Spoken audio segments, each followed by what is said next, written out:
अस्सलामुअलैकुम दोस्तों, बहुत बहुत स्वागत है, इस्तकबाल है आपका अबरीन एकेडमी में।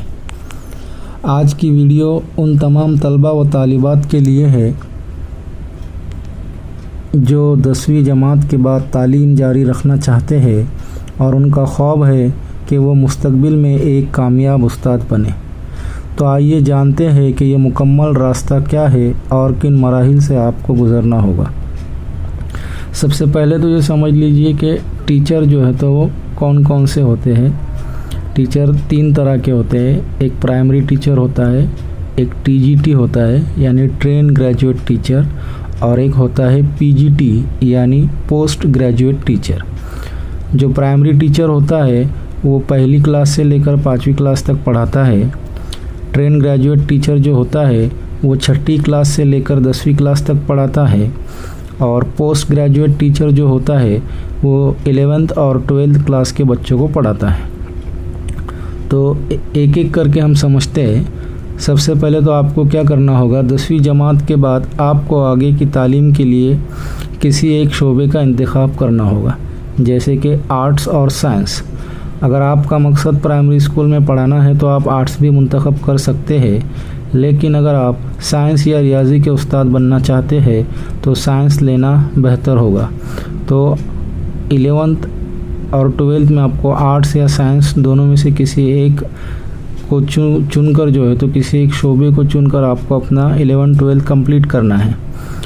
उसके बाद जो है 12वीं कंप्लीट हो जाने के बाद अगर आपको प्राइमरी टीचर बनना है तो प्राइमरी टीचर बनने के लिए आपको जो है तो डीएड का कोर्स करना होता है, डिप्लोमा इन एजुकेशन, या फिर उसे DELED यानी डिप्लोमा इन एलिमेंट्री एजुकेशन भी कहते हैं। तो ये जो कोर्स होता है ये टीचिंग की, इसके अंदर जो है तो ट्रेनिंग दी जाती है, जिसके ज़रिए आपको बच्चों को पढ़ाने की पेशा वराना तरबियत दी जाती है।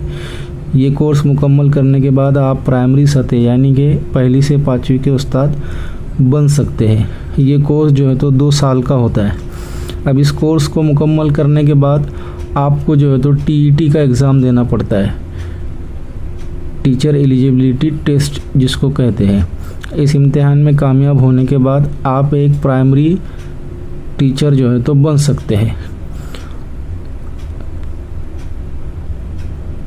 उसके बाद जो है तो आपको अगर ट्रेन ग्रेजुएट टीचर बनना है तो 12th के बाद आपको जो है तो ग्रेजुएशन में एडमिशन लेना होता है। 3 साल का कोर्स होता है, BA या फिर BSc।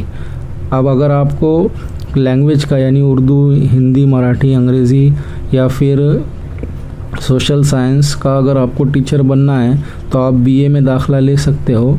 अगर आपको साइंस या मैथ्स का टीचर बनना है तो आपको BSc में एडमिशन लेना पड़ेगा। इस तरीके से 12 के बाद 3 साल का ग्रेजुएशन का कोर्स होता है, BA या BSc। वो कंप्लीट हो जाने के बाद आपको जो है तो B.Ed के अंदर एडमिशन लेना होता है। उसके अंदर आपको जो है तो बच्चों को किस तरीके से पढ़ाया जाता है उस कोर्स में आपको सिखाया जाएगा। तो B.Ed जो है तो ये 2 साल का कोर्स होता है। अब B.Ed हो जाने के बाद फिर वापस आपको जो है तो टीचर एलिजिबिलिटी टेस्ट, जिसका पेपर 2 जो है तो आपको देना होता है। उस पेपर को पास करने के बाद या उस पेपर में कामयाब होने के बाद जो है तो आप क्लास 6 से लेकर 8 तक के बच्चों को पढ़ा सकते हो।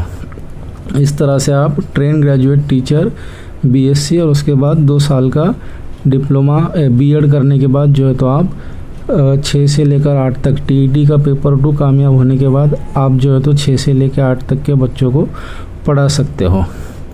अब तीसरा जो मरहला है उसमें जो है तो 9 से लेकर 12वीं तक के बच्चों को, अगर आपने BSc कंप्लीट कर ली या BA कंप्लीट कर लिया, ग्रेजुएशन कंप्लीट करने के बाद अगर आप पोस्ट ग्रेजुएट करते हो तो पोस्ट ग्रेजुएशन कंप्लीट होने के बाद जो है तो आप 11th और 12th के बच्चों को पढ़ाने के लिए पढ़ा सकते हो।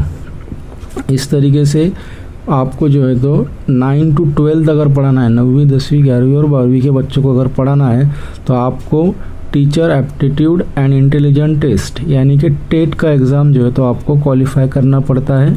उस इम्तिहान को क्वालिफाई करने के बाद जो है तो आप 9 से लेकर 12 तक के बच्चों को पढ़ा सकते हो। तो आपको क्या क्या करना है, 10वीं जमात मुकम्मल कर ले, 12वीं जमात में आर्ट्स या साइंस मुंतखब करे, उसके बाद डीएड कर ले या फिर बीएड कर ले और टीईटी का एग्ज़ाम या टेट का एग्ज़ाम क्वालिफाई कर ले।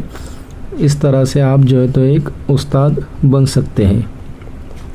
इस वीडियो को ज़रूर लाइक करें, शेयर करें और चैनल को सब्सक्राइब करें ताकि मज़ीद ऐसी रहनुमाई आप तक पहुंचती रहे। शुक्रिया। अल्लाह हाफिज़।